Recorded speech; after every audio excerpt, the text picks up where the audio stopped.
All right, you know this couple up here this morning, Tammy and Todd with me this morning. How are you? They're fine. Good. You know, you were with us a couple of weeks ago, I want to say, and we were talking about they talk about blended families. I should say you're experts at that. You had how many children? I had 4. And you had how many children, too? Yeah. You get together, you have a full house, all the kids just love each other and get along great. Yes. No, not even at now. this time of year, yes. That's what we are up here to talk about. It's holidays, it's winter time. Everyone's supposed to be just joyful and happy and just pleased to see each other. Why am I dreading going to that spouse's get-together? Why does that happen? Your Christmas time is just inherently stressful. And then when you take the stress that's already associated with being in a step family, which is a very high level of stress, as a matter of fact, in your first year that you get remarried, the stress level is actually the same as the first year after a divorce.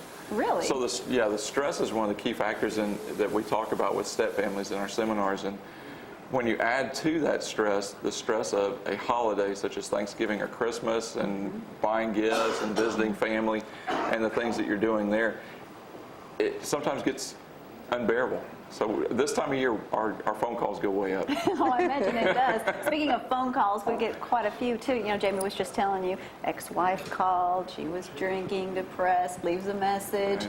I mean, if you're depressed, why do we always run to grab a bottle of alcohol? Not we, I don't. I'm not depressed.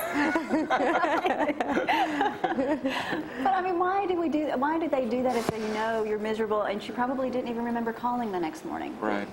So I mean, it's just medicating. It's I don't know a healthy way of dealing with this, so I'm gonna medicate it somehow. Yeah. Drowning in our sorrows. Drowning it in something. In something, whatever it may be. All right. How do you tell your children to behave, be nice, even though someone's going to irritate them when everyone gets together? Mom? Tammy, how do you tell them? Yeah, come on, Mom. She's thinking.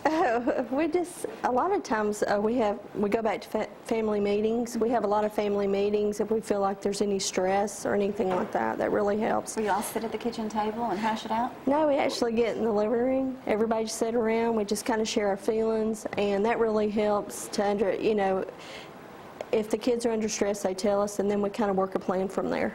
Okay, We great. were sharing with a couple last night that we probably have 5 or 6 family meetings a month. And it's, sometimes we'll say, hey guys, we need to have a family meeting. And it's, what did we do wrong? That's our first thing. It's something about chores, isn't it? Remember Nathan last time said, we love doing chores. Well, we're big on chores and teaching responsibility. And so all the kids have a chore. And so usually it's, we did the chores wrong again. Here we go. We're going to change the chores. And sometimes it's not. Sometimes it's, hey, we're getting ready to go on something and we need to all sit down and talk it through. Because all the kids participate. So they all have roles and what they do. And they said, the whole last segment is just our kids sitting in front of the teenagers that come to the seminar, answering questions from the teenagers as honestly as they can, which sometimes can get interesting. Oh, I bet. Okay, last time we were up here, you were talking about overindulging, I guess, in buying gifts. If you were the father who doesn't have the children often, you're going to compensate by buying them gifts. Right. Good to do, bad to do. Bad. Parenting out of guilt's always bad. It gets into that competition of, I'm gonna win your approval by getting you Rock'em Sock'em robots like Jamie has up there, and Mom's not gonna be able to get you those things, so I'm gonna afford. And you get into problems. We actually had a question. I don't know if it was here or somewhere where they said actually it was on Facebook, where someone wrote us and said, how do I deal with my kids bringing home these really expensive gifts when their stepbrother and stepsister don't get those types of gifts? And so we had a big discussion about how do you handle that. How do you handle that? Sharing, some of it's just sit down and have a family meeting with the kids and say, listen, I can't control what goes on in that other house. And if they want to buy computers and expensive cell phones and give them to the kids, we need to be okay with that. If the kids aren't, then you need to talk to the other spouse and say, hey, if you want to do that, that's great. That's your house. Leave them at your house. Yeah, that's one option. Leave them at your house. Yeah. It's really sad. We even experienced, when Cassidy was little, where if he had certain items, he wasn't allowed to bring them over, and that really bothered him. Simply because maybe they thought they weren't going to be returned, or, I don't know, or just make you miss it when it's gone. I mean, what do you do? What do you tell parents? If the child wants to take them, go ahead and take Right. them, or Well, we recently run to a event where mom is now moving, and so she's wanting the kids to have like their old furniture and things like that, and our house is full, Yes. and so it's a matter of talking to the other spouse and saying, well, thanks, We're good. we appreciate it. But in the situation where like maybe there's something at your house and they want to take it to the other house, and you think, yeah, the chances of that coming back are not good. Sometimes you just have to say no. Say that's this house only.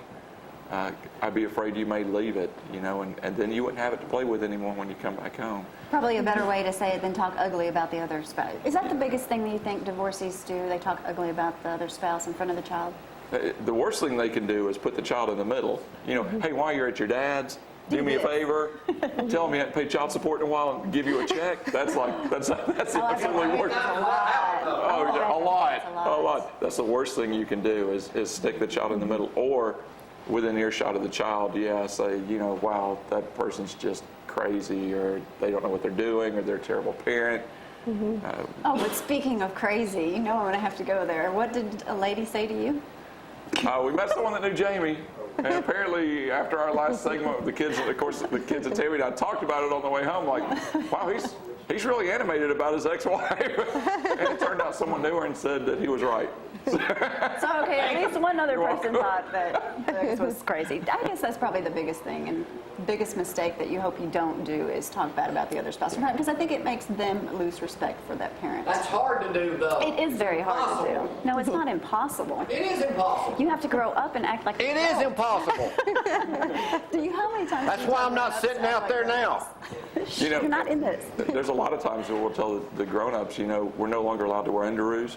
You have to wear your big boy pants now, and that just means sometimes suck it up and do what's right. As John says, do the next right thing. Right. And sometimes that's not easy, because you sit there and think, man, I want to be the kid. I'm tired of being the one that's always the parent. He tells me that a lot, actually, and it helps me because I'm just like, okay, I got to get focused. I cannot throw a fit here.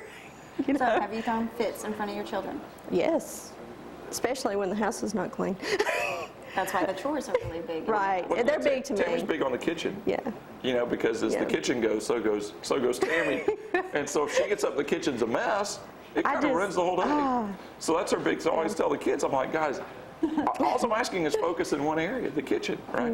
And do those chores right. Everything else will fall in and place. everything else falls in place. And everyone has those buttons. Yes. Everyone has a button, and sometimes it's the easiest thing in counseling is find the button, and then walk the kids through how to deal with that button, or walk the parents through easing off on that button. Oh, you don't think the kids know the buttons and use them, do you? Of course. They learn from the pros, don't they? They do. Well, tell me about your seminars. Do you have any seminars coming up before Christmas? Not before Christmas. We have January and February. We'll be at Trinity United Methodist, and they are really excited about doing theirs. Their Step Family 911 seminar, which is open to the public, will be February 10th and 11th. Okay.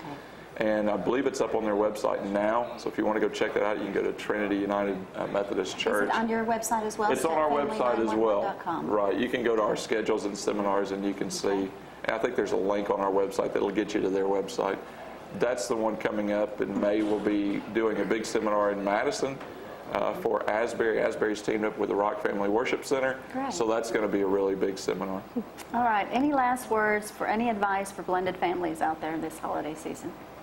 Stay really flexible and try not to stress out. Early planning. Tammy had a great idea the other day about calendars. I thought was good. Yeah, I was thinking next year, it's like, I would like to start out, have a good family meeting, hear from the kids, and then plan the next year and try to have it more organized. And I think that would be less stressful for us. And I'm sure it makes Yeah. it a lot easier if you can speak to the other side of the family too and coordinate together. Yes, yes. And once you coordinate, don't change it. Because Yes. it's not only stressful for you when the ex calls and goes, oh, by the way, now something's come up. I can't get them this date. I need them this date. It's really stressful for the kids. Because the kids may have made plans, especially the older they get. Right. They may have plans, and now they've stepped in on their plans. So once it's planned, don't change. but remain flexible with the kids' schedule when they're in your house. All right. Well, thank you guys for being with us this morning. You're You're welcome. welcome. And congratulations on a well-blended family. Thank you. Thank you. All right, well, we're going to go to break. When we get back, wow, I could say we have 3 wise men in the building. 3 politicians join us this morning. We'll be back in just a moment. Almost. Man, Chris, Jimmy. Whoa, whoa, whoa, whoa, whoa.